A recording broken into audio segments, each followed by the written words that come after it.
Eh bien, toujours l'Institut des libertés. Et là, cette fois-ci, on ne va pas vous présenter un jeune combattant comme je viens de le faire. On va vous présenter quelqu'un qui est un peu plus comme moi, un vieux combattant. C'est le docteur Alain de Peretti, de la Rocca, qui est vétérinaire, qui a créé une association qui a plus de 15 000 membres. Plus de 15 000 membres, oui, tout à fait. 4 salariés et tout, pour, dans le fond, que tous les animaux soient battus de la même façon en France, en fonction des lois françaises. Parce qu'il faut bien se rendre compte que pour que nous vivions dans ce qu'il est convenu d'appeler un état de droit, c'est-à-dire où c'est pas l'État qui est de droit, c'est pas l'État avec un grand E, c'est de vivre dans un monde où c'est le droit qui domine ce que nous sommes, en quelque sorte. Donc, ça implique qu'il n'y ait qu'une seule loi. Et donc, il ne peut pas y avoir deux lois différentes en France. Il y a unicité de la loi. Et quelque part, il y a une tentative d'une communauté d'imposer des lois différentes par l'intermédiaire de la charia, et l'une de ces tentatives, c'est par l'abattage rituel des animaux, symbole de pureté, c'est la viande halal, etc. Ce qui est complètement contradictoire avec toutes nos traditions d'hygiène pour la population qui mange cette viande, et aussi pour le reste de la population qui souffrirait de manque d'hygiène, qui serait amené par des facteurs extérieurs. Et donc, ce que je voudrais que vous fassiez, c'est que vous parliez un petit peu de ce combat, parce que ça fait longtemps que vous l'avez commencé, non ? Alors, on a commencé en 2012, et à un moment où on a commencé à parler du halal, et suite à la polémique qu'avait lancée Marine Le Pen en disant que toute la viande consommée en Île-de-France était halal. Ce qui n'était pas tout à fait vrai, parce que l'Île-de-France approvisionne évidemment dans les provinces françaises, et même en étranger. Donc, c'est pas... Mais malgré tout, ça avait fait du bruit, comme chaque fois que Marine Le Pen s'exprime par un réflexe pavlovien, tout le monde était monté au créneau, ça avait fait du buzz. Et du coup... Je vous interromps parce que là, il y a quelque chose qui m'amuse beaucoup dans ce que vous dites. C'est donc, on vous a dit, dans le fond, vous vous lancez dans un combat lepéniste. Non, mais disons que j'ai pris conscience, parce que j'avais d'autres préoccupations à ce moment-là, et j'ai pris conscience qu'effectivement, il y avait un problème. Et avec des amis, ils m'ont dit, toi, tu devrais t'occuper du halal, parce qu'effectivement, j'ai étudié un petit peu la question, le halal était en train de devenir la règle de l'abattage dans les abattoirs. Comme le vétérinaire est au carrefour... Vous êtes vétérinaire. Voilà, je suis vétérinaire. J'ai fait 38 ans d'exercice libéral en campagne, dans divers endroits, et j'étais même inspecteur d'abattoir vacataire, à Castelnaudary, à l'abattoir de Castelnaudary dans le temps. Alors, ça m'a amené à m'intéresser, à fouiller la question, et je me suis rendu compte effectivement que l'abattage halal était en train de devenir la règle, parce que c'était beaucoup plus commode, pour toutes sortes de raisons. Madame Berger-Blaclair a dit que c'était une invention récente. Non, l'invention n'est pas récente, le halal existe depuis l'origine de l'islam, mais il est certain que les mouvements d'islamisation, les mouvements militants pour l'islam, ont compris que c'était un moyen à la fois de maintenir les populations musulmanes qui sont sur nos territoires dans l'obscurantisme. Je dis que le halal, c'est l'alliance de l'obscurantisme et de l'affairisme. Donc les deux se sont alliés pour imposer peu à peu. Évidemment, avec la lâcheté, l'impossibilité pour nos gouvernants de voir, de discerner ce qui se passe avec le halal, on est arrivé à la situation actuelle où plus de 60% des animaux sont battus halal, et où... Alors les musulmans consomment combien de cette viande ? 10%? Oui, c'est-à-dire qu'on a... Oui, la communauté musulmane, et encore, ils ne mangent pas tous halal, représente, donc on ne sait pas trop, parce que là aussi c'était top secret, mais consomme, représenterait sans doute 10%. Mais si vous voulez, comme... Ça fait des économies de tous les abattoirs. Voilà, ils abattent tous pareil. Et puis, donc on se trouve devant un véritable problème. Est-ce que le culte musulman touche sur l'halal ? Bien sûr, alors... Donc les animaux abattus, ce que moi je bouffe halal, je paye un dû à la religion musulmane. Tout à fait, il y a une dîme que vous payez sans le savoir. Alors, il y a 3 problèmes posés par... C'est incroyable, c'est un impôt. Ben, c'est un impôt. Donc qui est prélevé par une foi étrangère, en Voilà, quelque sorte, voilà. sur des gens qui ne sont même pas au courant qu'on les impose. Voilà. Alors, si vous voulez, c'est même Qu'est-ce que dit le Conseil d'État ? Alors, je dis qu'il y a trois problèmes posés par le halal. La souffrance animale, tout le monde en parle, mais ça, donc, je vais le laisser un petit peu de côté. Non pas que je le récuse, mais parce que on est au courant. Il y a le problème sanitaire, on va en parler là maintenant, et le problème financier. Ça draine des sommes colossales. D'ailleurs, il y a la vice-présidente du Sénat, Madame Barizak-Chiari, lors d'un entretien sur CNews en 2018, si ma mémoire non, décembre 2018, disait que ça drainait des sommes totales, des sommes colossales qui mériteraient d'être tracées. Ce sont ces mots même, je m'en souviens très bien, ça m'avait Ça veut dire que ça peut aller, par exemple, pour financer le terrorisme. Hein. Voilà, exactement. Exactement. Ça a été d'ailleurs démontré aux États-Unis dans un procès contre une société de charité islamique qui s'appelle Holy Land, et dont on s'est rendu compte qu'elle finançait le Hamas, qui est donc considéré comme un mouvement islamiste, terroriste, aux États-Unis en tout cas. Et au Canada aussi, ça a été démontré par une enquête journalistique véritable, et tous les éléments en France correspondent pour voir qu'il y a des sociétés de charité islamique qui touchent dans des circuits qui sont véritablement opaques et des sommes qui mériteraient d'être tracées, comme dit Madame Barizak-Chiari. Et voilà, donc c'est les trois problèmes. Et pourquoi on ne le fait pas ? Alors, cher... essayez de m'expliquer à quoi vous vous heurtez quand vous parliez du Conseil d'État un instant. Oui. J'ai fait... avec l'association, nous avons beaucoup misé sur les actions juridiques et judiciaires. C'est la protection qu'on a. On a, à l'heure actuelle, l'association a plus de 30 dossiers en cours devant la justice. Alors, certains, ils sont toujours pendants. Pour vous donner le plus caractéristique, nous avions commencé une procédure en 2012, donc à la suite d'un reportage de France 2, contre l'abattoir de Meaux, parce qu'il y avait, dans ce reportage, il montrait qu'un éleveur qui allait faire abattre ses animaux à l'abattoir de Meaux se voyait dire par le réceptionniste que ces bêtes allaient être abattues halal, alors que lui voulait qu'elles soient abattues de façon traditionnelle. C'est-à-dire qu'il y avait de façon manifeste une entorse à la dérogation, puisqu'il faut rappeler que le halal, c'est une dérogation. Ça ne peut pas devenir la règle. Ah non, ça ne peut pas devenir la règle. Donc c'est une entorse. Alors, nous avons attaqué devant le tribunal administratif.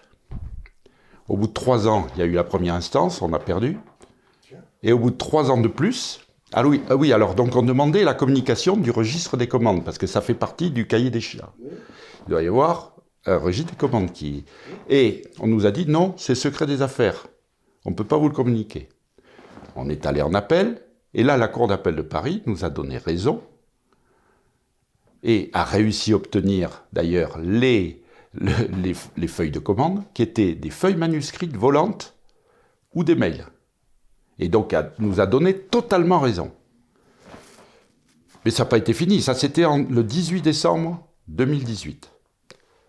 Donc, on a demandé l'application à la préfecture de Seine-et-Marne, qui a dit « Mais non, tout va bien ». Ils ont refusé d'appliquer ce que disait le... Donc, on les a assignés.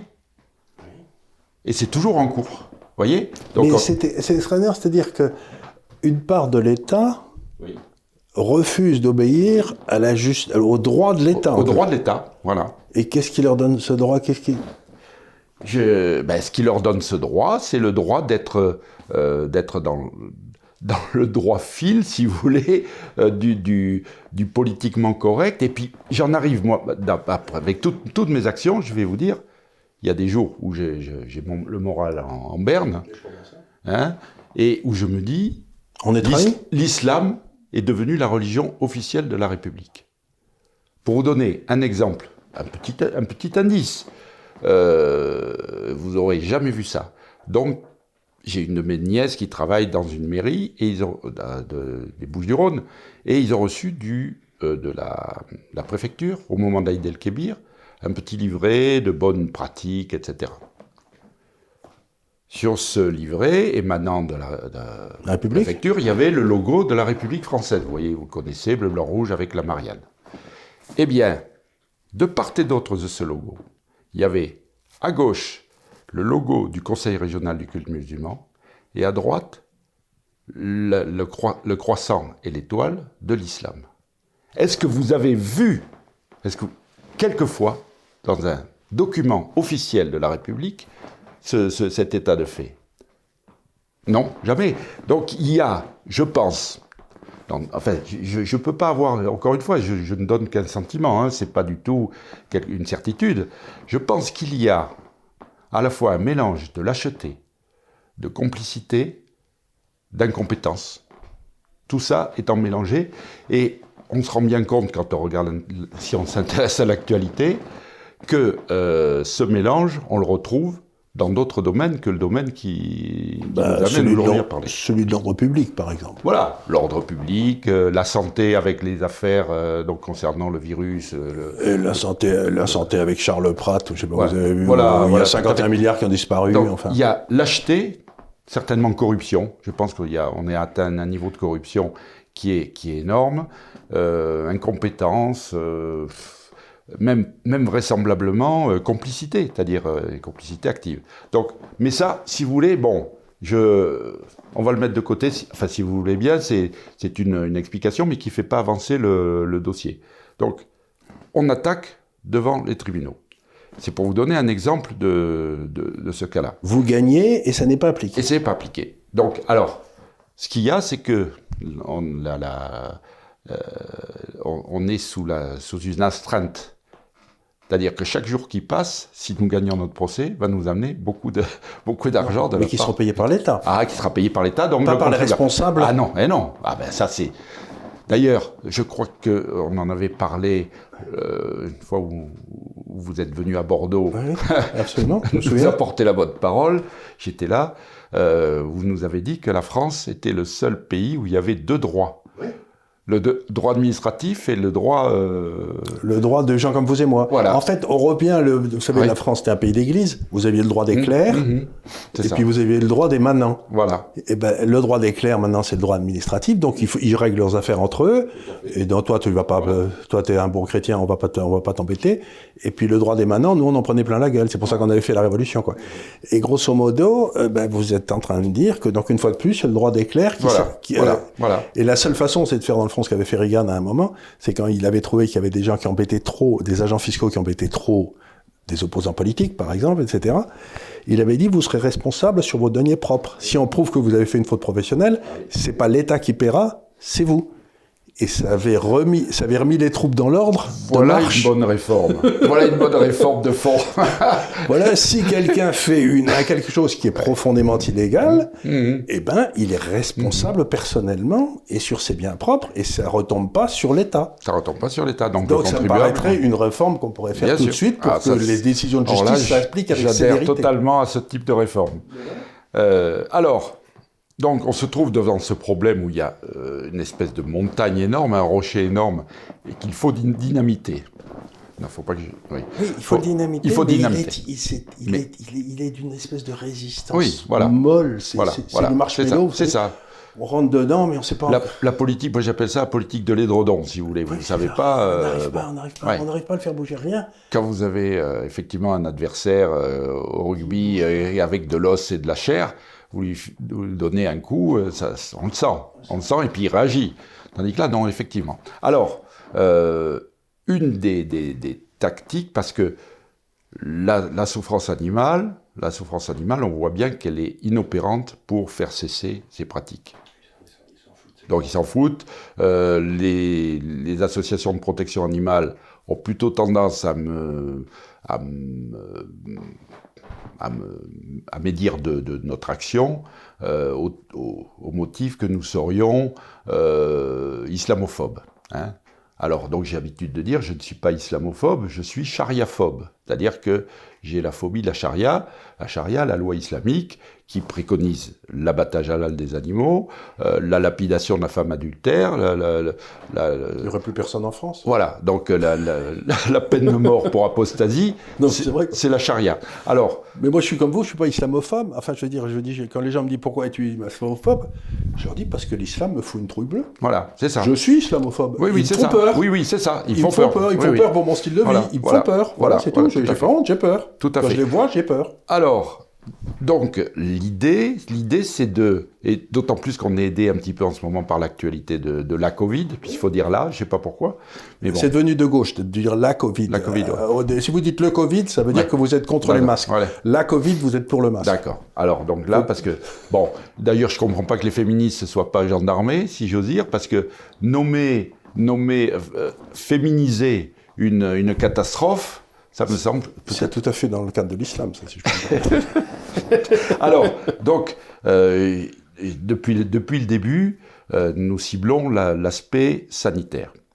Alors, l'aspect sanitaire, il faut bien que ceux qui nous écoutent aujourd'hui comprennent qu'il est représenté par la technique, qui est elle aussi sous l'égide d'une dérogation européenne qui dit que, pour des raisons d'hygiène, lors de la saignée, l'œsophage et la trachée doivent rester intacts. C'est-à-dire qu'on doit faire une saignée propre qui va couper uniquement les vaisseaux du cou. Or, l'abattage halal consiste à faire un égorgement large qui coupe toutes les structures du cou jusqu'aux vertèbres, donc une grosse entaille. L'animal, je vous rappelle, n'est pas étourdi, donc il va souffrir encore plus, il va se noyer dans son sang, le sang va couler, quand il continue à respirer, il va aller dans les poumons, il va avoir une sensation d'étouffement, on lui coupe le nerf pneumogastrique et il a une sensation d'étouffement, enfin bon, c'est horrible. Donc je dis ça quand même pour que les gens comprennent un petit peu que c'est pas des élucubrations de protecteurs. La souffrance est réelle. De protecteurs, voilà, la souffrance est réelle. Mais on va la laisser de côté. Ça entraîne donc, d'une part, il y a du sang partout, alors que quand l'animal est étourdi, on arrive à canaliser le sang de façon propre. Et puis surtout, comme on a coupé l'œsophage, on a le contenu de la panse, donc du rumen, c'est-à-dire, vous savez on appelle ça les polygastriques parce qu'ils ont plusieurs estomacs. Il y en a un, le principal, on l'appelle le rumen, qui est un énorme réservoir, qui est une espèce de poche de fermentation. Vous avez toutes sortes de germes, des milliards et des milliards de germes, des bactéries, des protozoaires, des virus, etc., qui vivent et qui vont décomposer la cellulose. C'est ce qui leur permet de digérer la cellulose. D'ailleurs, entre parenthèses, pour nos amis véganes, l'être humain digère très mal la cellulose et il est difficile de se priver complètement de protéines animales. Alors, il faut savoir que tous ces microbes qui sont présents dans le rumen sont antibiorésistants. Ils sont résistants aux antibiotiques. Pourquoi ? Parce que c'est effrayant d'ailleurs. 80% des antibiotiques produits dans le monde sont consommés par les animaux. D'où, évidemment, on a... Donc quand tous ces microbes s'échappent ensuite avec toutes ces saloperies, et ils sont résistants aux antibiotiques. Ils sont résistants aux antibiotiques. Ils nous peuvent nous filer des maladies épouvantables. Voilà. C'est-à-dire qu'ils ne nous donnent pas de maladies, mais on sera dans l'incapacité de vous soigner le jour où vous ferez une infection, parce qu'ils seront résistants à tous les microbes, à tous les antibiotiques, pardon. Et ça pose un problème tel que l'OMS, etc., l'INSERM, tous les gouvernements disent que c'est le problème d'avenir de la médecine parce qu'on ne pourra plus soigner les infections. Et c'est en train de s'aggraver. Et l'abattage rituel augmente le risque. Alors, parce que justement, dans la mesure où le contenu de la panse va se trouver rejeté à l'extérieur, il va partir dans les eaux de lavage, etc., tous ces germes vont s'associer dans les eaux de lavage pour avec les germes qu'il y a en agriculture, si on épanche ces eaux de lavage, ça va aller dans le milieu extérieur, et ils ont acquis entre eux, parce qu'il y a une espèce de transfert génétique qui se fait de bactérie à bactérie, même interespèces. On appelle ça le transfert horizontal, c'est même, ça contredit le darwinisme, c'est-à-dire que les organismes génétiquement modifiés existent dans la nature. Les bactéries échangent de véritables cassettes génétiques dans lesquelles il y a la virulence et il y a l'antibiorésistance. C'est passionnant d'ailleurs. C'est étonnant. Et de façon extrêmement rapide. Il n'y a même pas besoin de sélectionner des souches. C'est-à-dire qu'en l'espace de quelques minutes, elles vont se transmettre les conditions d'être résistantes.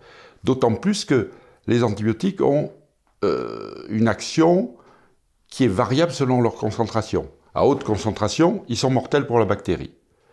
À concentration moyenne, ils entraînent un stress de la bactérie qui va l'amener justement à devenir antibiorésistante. Et à dose plus faible, elle s'habitue à l'antibiotique, bien entendu, et ça leur permet de communiquer entre elles en sécrétant soit des antibiotiques, soit pour lesquels elles sont antibiorésistantes. Mais on va sélectionner peu à peu cette antibiorésistante. Et ces germes, automatiquement, vont se trouver transportés ailleurs. Alors, pour illustrer un petit peu cette chose-là, je vais vous citer une anecdote. Vous raconter une anecdote qui s'est passée à Briançon en 1996. Vous allez voir, vous allez comprendre où je veux en venir. En 1996, donc il y a eu une épidémie de fièvre Q. C'est une maladie qui est commune à l'homme et aux animaux. Donc personne ne trouvait d'où ça venait, et c'était quand même très préoccupant comme situation. Et personne ne trouvait, et ils ont fait venir un professeur de Marseille qui s'appelle Didier Raoult. Ah, c'est marrant. Qui a fait de la véritable médecine. Qui a fait la véritable médecine. Il s'est promené à pied pendant 2 jours dans Briançon. Vous voyez, donc c'est l'enquête. C'est-à-dire, on n'est pas dans le laboratoire. La médecine, dans le laboratoire, on n'est pas avec des statistiques. On fait de la clinique. Et il a trouvé d'où ça venait. Ça venait de l'abattoir. L'abattoir qui était hors de la ville. D'ailleurs, je rappelle que Napoléon avait pris un décret qui éloignait les abattoirs des centres-villes pour des questions d'hygiène. Et donc, il était bien en dehors de la ville. Mais à côté de l'abattoir, il y a une base d'hélicoptères de la gendarmerie qui servait de ventilateur et qui propulsait l'air de l'abattoir vers la ville. Ça, c'est marrant, ça. Donc c'est une anecdote intéressante parce que ça montre que l'épidémiologie, c'est quelque chose qui est de compliqué et en même temps simple si on fait quelque chose. La racine. La racine. C'est ce qu'on a essayé de faire justement nous avec ce travail sur l'antibiorésistance pour montrer un véritable travail d'enquête. Comment ? C'est ce que vous faites dans ces 2 documents. Voilà, c'est ce qu'on fait. Alors, donc il y a 2 documents. Ça, c'est le travail pour montrer. Donc il y a un document sur le rumen qui explique comment fonctionnent toutes ces bactéries entre elles, comment elles interagissent, et un document qui s'appelle les résistomes, c'est-à-dire les parties du chromosome qui entraînent la résistance, et comment ça se crée, comment ça se développe, etc. Comment les bactéries ont, depuis les origines, on a fait des examens sur des souches qu'on a extraites du pergélisol, permafrost. On a trouvé des bactéries qui avaient plusieurs millions d'années, qui avaient déjà des germes, des gènes d'antibiorésistance. De même que dans les hauts plateaux des Andes, etc. On a fait aussi des analyses. Donc des microbes qui n'ont pas été en contact avec la civilisation sont déjà antibiorésistants. C'est-à-dire que dès l'origine, ça existe. Et évidemment, ça se développe. Alors, il y a un autre problème aussi que nous mettons en évidence, qui est ce qu'on appelle les formations de biofilms. Parce c'est d'ailleurs extraordinaire, parce que ça montre l'extraordinaire plasticité du vivant. Nous vivons au milieu des germes, des bactéries, des virus, avec lesquels nous vivons en bonne entente. Et chaque fois, ça dépend. Oui, plus ou moins. Mais de temps en temps, en ce moment, on a un petit problème avec un virus. C'est ça. Mais c'est chaque fois que ça se produit, c'est parce qu'il y a eu une disharmonie une rupture de l'harmonie. Hein. Donc, on ne peut pas vivre sans virus. C'est illusoire. C'est illusoire de penser qu'on va pouvoir tout désinfecter, tout stériliser, etc., ce qui serait catastrophique. Évidemment. Et alors, ce que je trouve fascinant dans ce qu'on a discuté un petit peu avant, c'est que vous êtes en train de me dire qu'il y a une décision de justice en Europe, maintenant, devant les cours européennes, qui semblerait aller vers la liberté religieuse est supérieure au droit des animaux, mettons. Oui, oui, c'est ça. Et donc, on va permettre maintenant en Europe l'abattage halal. C'est ça. Alors, c'est quand même une décision très grave. Vous avez tout à fait raison. Vous avez tout à fait raison, parce que si ce jugement risque d'être confirmé, l'abattage halal s'imposera dans toute l'Europe. Il ne sera plus de dérogation. Ben oui, il ne sera plus de dérogation. Tout à fait. Alors, justement... Mais c'est extraordinaire de penser qu'une loi religieuse... Oui. D'origine religieuse puisse être supérieure, c'est-à-dire que d'ici quelque temps, on va aussi nous interdire de dire du mal des religions, c'est-à-dire qu'on va réinventer le droit blasphème. Moi, j'ai le droit de dire des saloperies, c'est pas comme si les braves Jules Ferry, etc., ou le petit Père Comte n'avaient pas dit du mal de la religion catholique, je veux dire, ils sont pas gênés, hein, c'était pas... pourquoi je peux pas dire... Vous avez tout à fait raison. On va m'interdire de dire qu'une religion est une saloperie, quoi. Vous avez tout à fait raison, c'est l'engrenage mortel dans lequel on est pris si on ne réagit pas. Et c'est pour ça que j'ai beaucoup d'espoir dans cet aspect sanitaire, hygiénique, parce que justement les gens sont sensibilisés quand même à ce problème. Et si j'ose dire, on s'est rendu compte que dans le fond, il n'y avait rien de plus important que la santé, parce qu'on nous a supprimé tous nos droits constitutionnels pour la santé. Pour la santé, donc ne bougez pas qu'on ne va pas leur donner des droits à eux à cause de la santé. Exactement. Faut pas rigoler. Alors voilà, donc l'action va se dérouler pour l'Europe, devant la Commission européenne. J'ai déjà pris des... Et c'est la Commission ou c'est la Cour ? Alors, pour aller devant la Cour, il faut passer d'abord à la Commission donc il y a le filtre de la Commission, quand même, d'après les informations que j'ai, qui viennent de bonnes sources. C'est au nom de la séparation des pouvoirs, j'imagine. Je ne sais pas, en tout cas, mais nous, notre demande, ça va être de supprimer cette fameuse dérogation à l'égorgement large, qu'on oublie systématiquement. Et ça, j'en veux beaucoup aux associations de protection animale qui n'ont jamais voulu démarrer dans cette voie. Par crainte de se fâcher avec les... Je ne sais pas, parce que c'est quelque chose d'incompréhensible. Je pense que l'émotivité provoquée par, évidemment, la vision de la mort de ces animaux bloque d'une certaine manière leur compréhension des choses et peut-être même leur intelligence. Voilà. Donc, et j'ai beaucoup de peine, même avec des gens, à leur expliquer que cet aspect sanitaire est fondamental. Mais il faudra attendre une épidémie, de la peste ou je sais pas quoi pour que les gens s'en rendent compte. Enfin, je veux dire, c'est... Oui, alors là, l'épidémie, c'est-à-dire que quand on aura Ce qui s'est passé à Briançon peut se passer partout. Voilà, tout à fait. Et alors, alors j'ai oublié de vous dire un détail qui est très important. Maintenant, donc, à l'hôpital, alors que ce n'était pas le cas il y a 50 ans, l'énorme majorité de l'ordre de 95% des souches résistantes, multirésistantes, sont des souches d'origine animale. Il est vrai que maintenant, on a la possibilité, par séquençage génomique, de bien identifier les germes par rapport à leur origine. C'est quelque chose qu'on ne pouvait pas faire autrefois. Mais maintenant, donc, c'est bien la preuve que l'hygiène dans les abattoirs est quelque chose d'essentiel.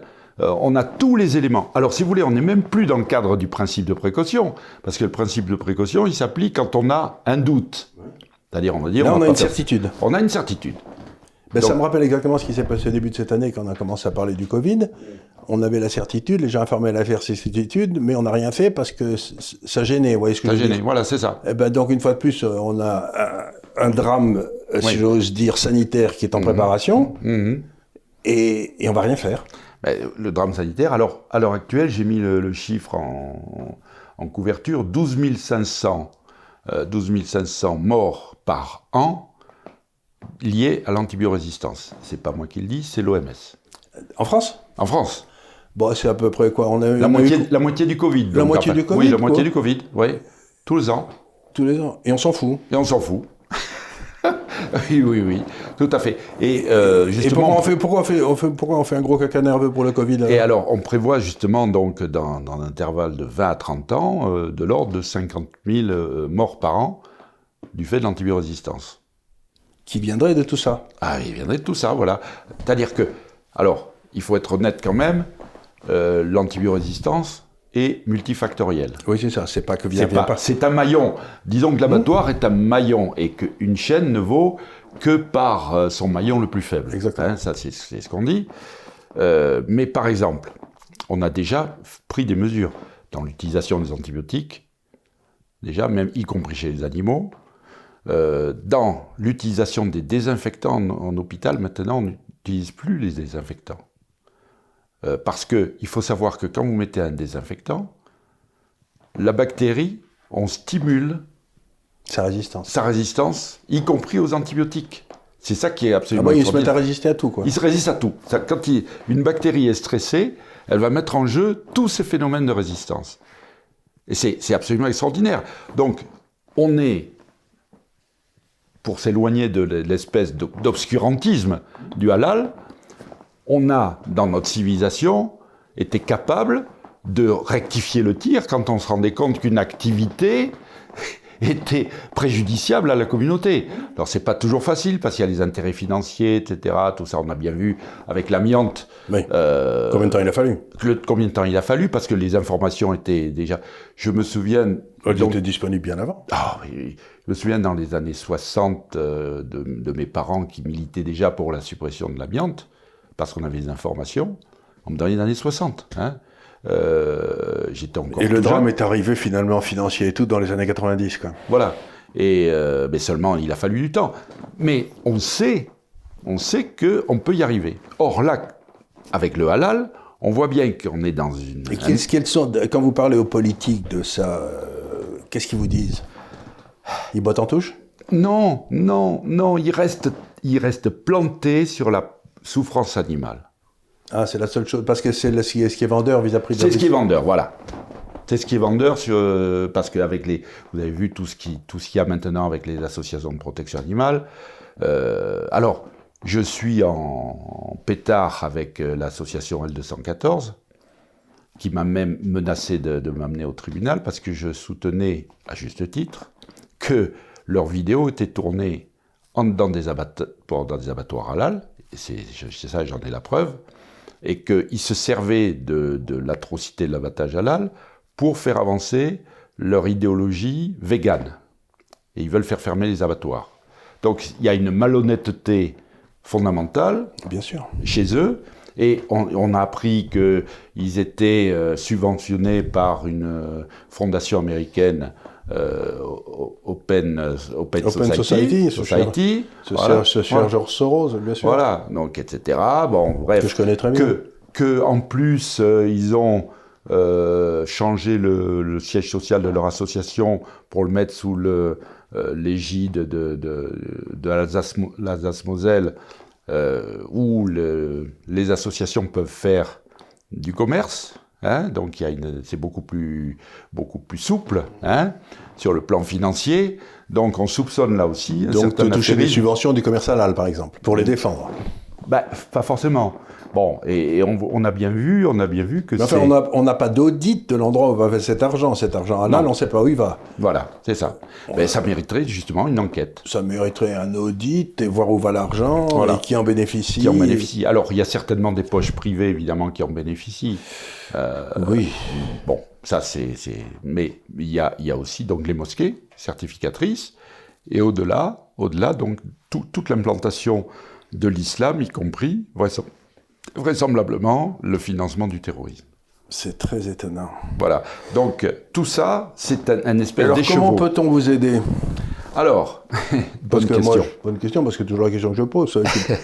Alors, étant d'un naturel pragmatique, je me dis, bon, mais qu'est-ce qu'on peut faire? Tout à fait. Alors, on peut nous aider financièrement. Bien sûr, ça c'est plus avec difficile. Les dons sont défiscalisables. Oui, c'est bien. Hein, donc, faudra que vous mettiez des reçus fiscaux. Faudra que vous mettiez sur le site donc, toutes les façons d'aider tout ça. Donc, on peut nous aider comme ça. Et encore même peut-être plus important que ça, que chacun donc nous renseigne. On a besoin de réseaux d'information, qui commence d'ailleurs à fonctionner pas trop mal, pour justement avoir des informations de terrain, notamment au moment de l'Aïd el-Kébir, pour toutes les infractions qui sont commises vis-à-vis des animaux, vis-à-vis de l'hygiène, etc. Par exemple, je prends un exemple.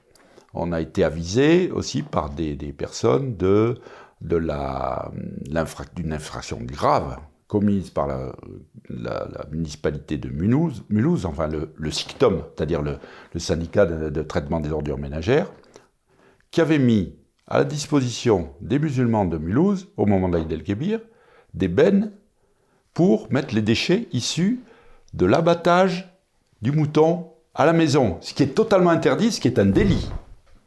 Donc, dans la baignoire. Voilà. Alors, dans la baignoire ou ailleurs, mais, alors, je comprends les municipalités qui le font, parce que s'ils ne font pas ça, les pots, les abats vont se trouver répartis dans la nature, dans des terrains vagues, etc. Donc, c'est catastrophique. Donc, ils le font pour juguler quelque chose qui n'est pas jugulable. Vous voyez ? Mais ils commettent un délit, un double délit, parce qu'ils sont complices du délit d'abattage à la maison, et ils sont complices d'un délit, c'est encore plus grave, d'un délit sanitaire, parce que le traitement des déchets d'abattoir est dévolu, d'abord il y a certaines règles, il est dévolu à des sociétés d'équarrissage, etc., qui sont équipées et compétentes en la matière. Vous voyez un petit peu. Alors, on a déposé une plainte, ça fait plus d'1 an. Qui est toujours pas traité. Toujours pas traité. C'est pour vous dire... Vous allez gagner, ensuite ça va aller ailleurs. Ça va aller ailleurs, vous serez gagnerez encore, et il ne se passera rien. Ouais. Donc c'est vous dire que c'est vraiment une bataille de longue haleine. Donc on a besoin d'être... Et c'est une bataille juridique. Juridique, voilà. Et on a besoin donc que des personnes mettent aussi la pression sur les politiques, sur les hommes de loi, etc., pour qu'il y ait une pression psychologique sur tous les responsables qui finalement bloquent la machine, plus ou moins. Ou la dissimulent. Voilà. Alors, parce qu'on est vraiment, c'est vraiment un très très gros combat. Alors là maintenant on commence à avoir un petit peu l'oreille de certaines personnes politiques, parce qu'avec 15 000 membres on commence à peser un petit peu. Mais c'est un combat extrêmement ardu, mais qui est enthousiasmant, parce que si vous voulez, on défend, d'une certaine manière, on défend notre civilisation, notre manière d'être. Et notre rapport aux animaux. Notre rapport aux animaux, hein, c'est-à-dire qu'on n'est pas ni vegan, donc, parce que si on écoute les véganes, il n'y aura plus d'animaux dans les champs, il n'y aura plus de ces rapports avec l'animal qu'on a depuis la nuit des temps, hein, puisqu'on ne mangera plus de viande, il n'y aura plus d'abattoir, il n'y aura plus d'élevage, d'un côté, et de l'autre, parce qu'eux, on leur laissera la possibilité, il y aura donc des animaux qui continueront à être abattus halal, uniquement, parce qu'il ne faut pas, comme l'ont dit certains véganes, il ne faut pas stigmatiser ces gens qui sont déjà stigmatisés de toutes parts. C'est ce qu'ils disent, hein ? C'est ce qu'ils disent. Vous voyez un petit peu la complexité à partir d'un problème qui peut sembler mineur. Voilà. Il ne peut pas en être autrement, puisque ce que veulent, dans le fond, ces gens, c'est établir une deuxième série de lois en France. Voilà. Et donc, c'est extraordinairement complexe, parce qu'il ne peut y avoir qu'une loi. Il ne peut pas y avoir 2 lois. Une pour les gens blonds et une autre pour les gens bleus. Vous voyez ce que je veux dire ? Ça n'existe pas, quoi. C'est la loi... Et la loi, elle s'applique à tout le monde de façon égale. Et ce qui est encore pire, c'est que la loi, la loi donc charia, est une loi qui est inamovible. Elle a été écrite par Dieu. Elle a été écrite par Dieu. Elle est incréée, vous savez. Oui, c'est ça. Elle est incréée. Alors que nous, nos lois sont humaines. Nos lois sont humaines, elles sont faites par des hommes, donc on peut les changer. On les change, d'ailleurs pas toujours en bien, mais bon, au moins on sait qu'elles peuvent être changées. Parce que non, ça c'est interdit. Ah non, on ne peut pas. Donc là, c'est-à-dire qu'elle a d'une certaine manière une supériorité opérationnelle que n'ont pas nos lois, puisqu'elle est inamovible. Et nous, on nous propose, ça se produit d'ailleurs comme au Canada ou autre, des aménagements raisonnables. Vous voyez, donc ils appellent ça comme, je crois que c'est aménagement raisonnable. Mais un aménagement raisonnable, ça me ressemble beaucoup à ce que voulait faire Daladier, vous savez, et Oui. Chamberlain à Munich. Quoi. Oui, tout à fait, c'est ça. C'est un aménagement raisonnable. Voilà, Moi, c'est ça. Dès qu'on me parle d'un aménagement raisonnable, j'ai envie d'aller mettre des claques à tout le monde. Oui, Quoi. tout à fait. Comme vous dites, en rugby, j'ouvre la boîte à claques. Quoi. J'aime bien ouvrir la boîte à claques de temps en temps. Je trouve qu'on ne le fait plus assez en France. Tout à fait. Non, parce que quand, là, vous jouiez à quel poste? J'étais deuxième ligne. Ah, vous n'étiez pas très grand pourtant. Vous mesurez 1m combien? 1m85. Je me suis tassé un peu. Ah oui, 1m85, c'était pas mal. À l'époque, c'était bien. Oui. Ouais, à l'époque, c'était bien. À l'époque, eh ben, ça, c'était une petite blague entre gens du Sud-Ouest.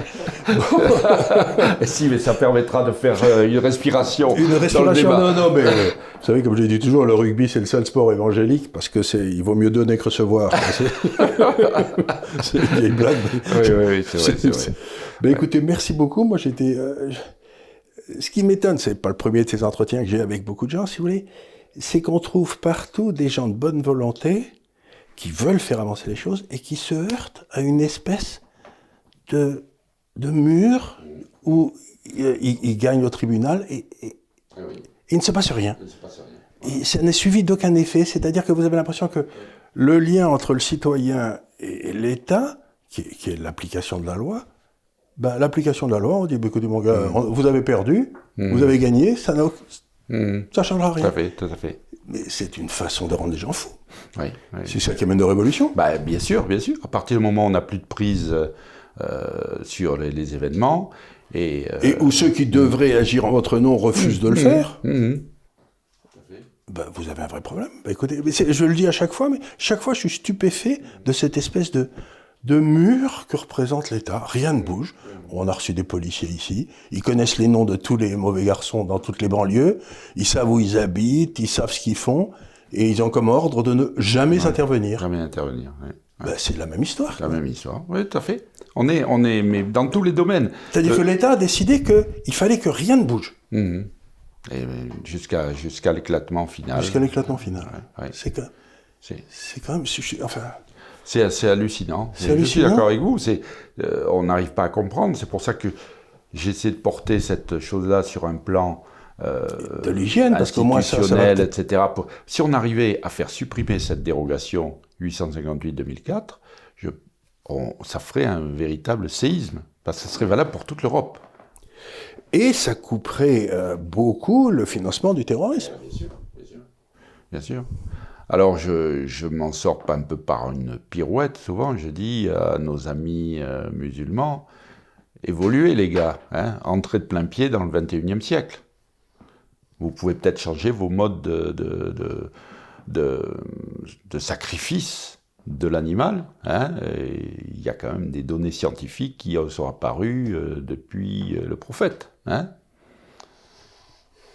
C'est valable d'ailleurs aussi pour le kasher, donc il faut en parler. Là, le kasher, ça se passe... Oui, ça se passe... Bon, il n'y a pas... C'est-à-dire, en plus, si vous voulez, il y a une question de quantité. Il y a une question de quantité. Mais bon, c'est peanuts, le kasher, c'est peanuts. Mais enfin bon, malgré tout... Malgré tout, c'est le même principe. C'est le même principe. Bien, mais merci beaucoup. Et... Je vous en prie, c'est moi qui vous remercie. Et puis revenez nous voir quand vous aurez des informations sur ces décisions européennes. Voilà, c'est ça. Parce que sinon, il va falloir qu'on aille casser les gens, ouvrir la boîte à gifles à Bruxelles. On a un autre dossier qui va aller devant, mais là, la Cour européenne des droits de l'homme, par contre, qui est le dossier d'Éric Dick, un cinéaste qui a filmé en caméra cachée, dans un distributeur de la Micaline, une chaîne de restauration rapide qui fait des sandwichs. Et il demande à la dame, je voudrais un sandwich halal. Elle lui dit, oui, de toute façon, mais ils sont tous halal, vos sandwichs. Oui. Alors il filme, évidemment, etc. Donc il a fait, sa vidéo a eu un succès énorme.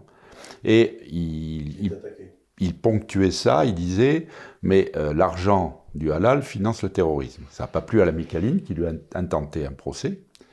Il a lourdement perdu, il a été lourdement condamné en première instance, et c'est à ce moment-là que l'association lui est venue en aide. On a pris en charge, parce qu'il n'y avait pas trop les moyens, on a pris en charge l'appel, ça a été divisé par 6. Donc moi j'ai dit, il faut qu'il soit complètement blanchi, parce que c'est un lanceur d'alerte. Bien sûr. Et on est allé en cassation. Cassation, on a perdu parce qu'il n'y avait pas de faute de procédure. Et là, maintenant, ça y est, à la fin du mois, on va le déposer devant la Cour européenne des droits de l'homme sur la base du lanceur d'alerte. C'est bien. Voilà.